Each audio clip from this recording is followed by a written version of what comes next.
Hello and welcome, ladies and gentlemen.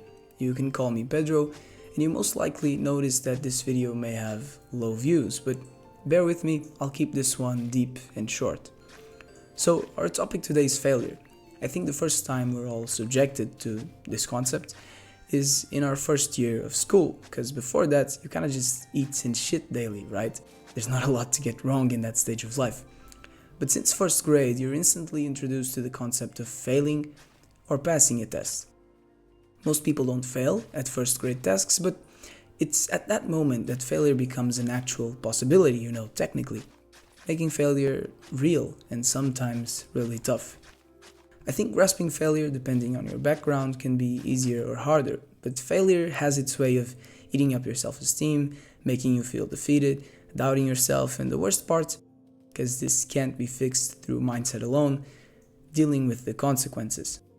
I'm really young, so the situations I've been through haven't really been too harsh on me, but as I'm starting my adult life, I'll admit things feel very heavy, and I've always been someone who took things way too seriously. So right now, in this beginning of the adult life, I feel completely justified, and that's dangerous. It's easy to feel completely overwhelmed by the dreads of responsibility. And so it's really important to have a grip on yourself and be able to focus, especially in failure scenarios, because many times it's up to you at that moment to start fixing things. This is what this video is about. Let's move on to a few bullet points, a step-by-step guide per se on how to deal with shit. So you can watch this video as many times as you need. Firstly, you have to admit it. Listen, if you failed just now, take some time, go chill, go heal for a bit, but be honest, own up to it. Just admit it eventually. And if you have someone to talk to, do so. I know it feels bad, it's frustrating and embarrassing.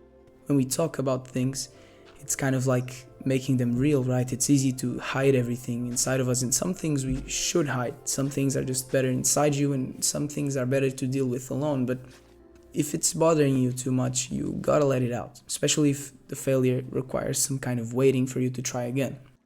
If the situation in question is stuck in your head, the best thing to do is to talk about it. I don't think you should go talk to the girl you like or someone not as close to you, but talk to somebody. This is gonna help you with the next steps. Because now, you have to separate your own ego from the actual situation. You gotta be able to admit that you failed without letting that define you. Because failure does guarantee something at least. It guarantees you've been through that shit before, and you're now objectively in a better position than you were, really. At least you have that, Trying again a second time is never gonna be as hard as the first time. And I think this keeps adding up, Failing at something shouldn't lead you into an identity crisis. It should actually help you understand more about yourself. Because failure just means something happened that wasn't favorable. And now you gotta deal with it. And this is the next point. Go deep down into your memories, into what just happened, and realize what the hell just happened. Was this situation solely your fault? Most times there's something to be learned. But was luck involved too? What's in your control and what isn't? Can you admit when someone tells you a story and they were unlucky? Or are you always skeptical? Most people can admit when someone was unlucky, can see when a situation was unfavorable to somebody. So why are you any different? Why are you special, for luck to be invalid in your own situations when things happen to your own skin? Don't be stuck thinking, why did I fail? In the sense that you're looking into yourself and just putting all that on you. You should be thinking more about the circumstances that led you to failure. And that involves, were you unprepared? Did a car cut you off in the highway at high speeds and you didn't see him fast enough? And now, after you diagnosed what happened, focus on the fix, not the blame. Blame's usually not quite fair, because like geopolitical conflicts, there's always so many factors, except in a few situations. And I don't mean to say things aren't your fault. Most likely, there's a lot in yourself that needs changing. But blame for the sake of it is a waste of energy.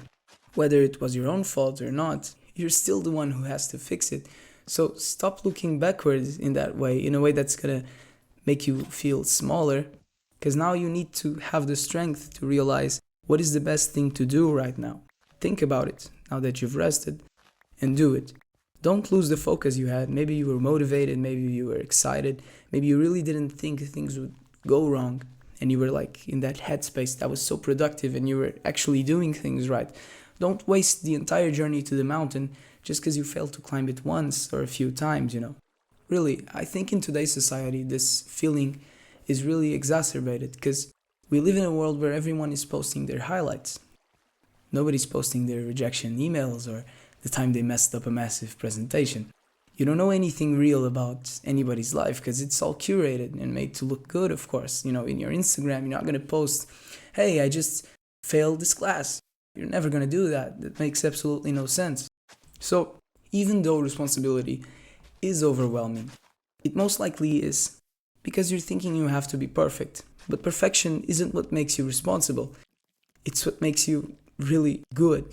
Responsibility just means you're the one who has to get up. Nobody's coming to save you. So failing or not, you gotta do it.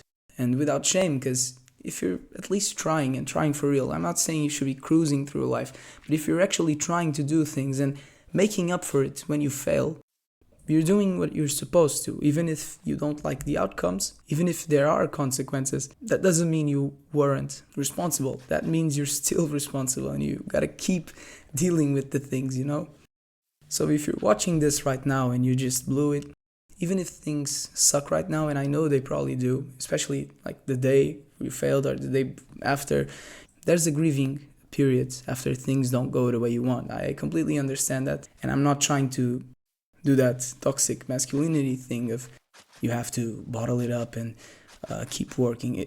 That's not what I mean. I'm just trying to tell you that you're most likely still young, and I myself am young, so we've got time to break stuff and fix it. So don't stop trying stuff. Don't stop pushing yourself, because even if you're failing, even if you're falling behind your friends or the situation is shitty, you're always learning something. And right now that doesn't feel true. I know it doesn't, but it's undeniable. And maybe things will turn out very good for you in the future. Even if you're failing in objective terms, you're definitely learning something. And I think the earlier in life you learn to fail without it destroying you, the better future you're gonna have. And what is a better way to learn than fail? Seeing shit hit the fan and being able to, in that perspective, analyze things. You know, in some ways, that's a privilege. Well, anyway, I've been thinking about this stuff a lot because of some personal issues, and this video will be kind of my checklist, so feel free to use it too, maybe even take some notes. Thanks for bearing with me. I'm Pedro, and I'll catch you in the next one. Remember to subscribe, leave a like, and that's it. Goodbye. Actually, I'm coming back here after editing, because I think this Minecraft situation you're seeing right now is perfectly emblematic of what I'm talking about in this video. As you can see, I made a mistake when I hit that Enderman, because I was then in a really dangerous situation, and the tree I'm hiding under ends up getting blown up, but I actually managed to not die. So I think that kind of represents what we're talking about, like making the most of a situation and accepting some consequences instead of giving up and accepting that I would die. You kind of fight till the end. That's what I'm kind of trying to incentivize with this video. Thanks for watching. Bye bye.